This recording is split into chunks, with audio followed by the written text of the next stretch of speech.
for the podcast without mentioning this story, but in 1986, you were approached with a 3-year contract to the Sydney Swans, which was rumored to be about 550,000, which today would be worth 1.5 He mil. just knows. You can tell. Can you take us through how that went down, and Have you got how starstruck were you to be even offered that much money? Because back then, as I said, it was worth about 1.5. I'd finished 85 second year premiership, two best and first year before Norm Smith medal that year, and I was out of contract.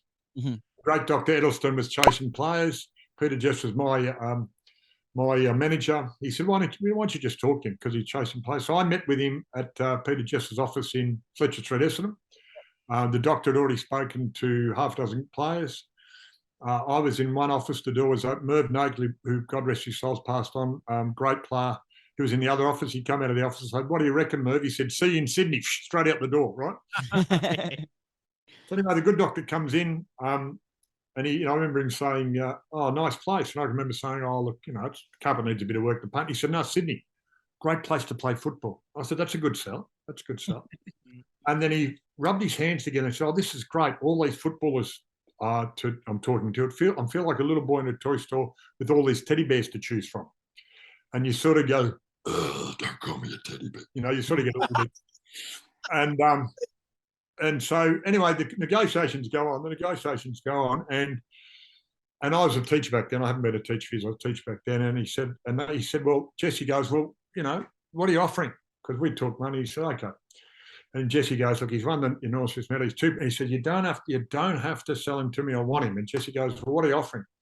He goes, what about $100,000 upfront cash to sign today and $450,000 over 3 years?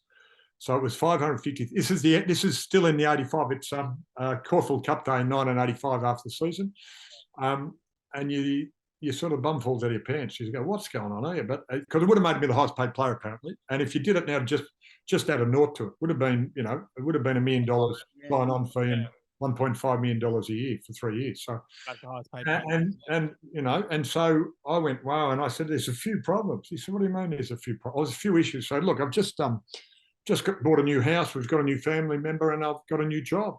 And the good doctor said, what do you do for a job? And I said, I'm a teacher. And this is a quote. Now, he said he never said it, but Jess and I were only two other people in the room. We agree, he said lots of things to other people, so he might not remember. He said, so what do you do for a job? I said, I'm a teacher. He said, I'll get you a job. I'll buy you a school. I said, now we're talking. Now you're talking my language. So negotiations. And he wanted to sign that weekend. So he wanted all the players to train, Chasing Glenn Hawker, Merv Nagle, a couple others. But he wanted us to train on Monday night. So the press would say he'd broken up the 85 premiership side because he wanted Sheeds to go. And I remember saying, it never happens that quickly. It never happens that quickly. So I said, no, not yet. And Jesse signed it. He said, look, I'll sign it for you. And if you agree, we'll go. If you disagree, say, you didn't authorise me to sign it. So it was there to take. Yeah. And Jesse said, I forgot to offer in a car. Put in a car. He won't notice. Put in a car as well. Things like this. And I didn't. And the second offer was, they made a second offer, which was, you think about this is where it got silly, 10 years, 5 years to play and 5 years to coach, and $100,000 a year for 10 years.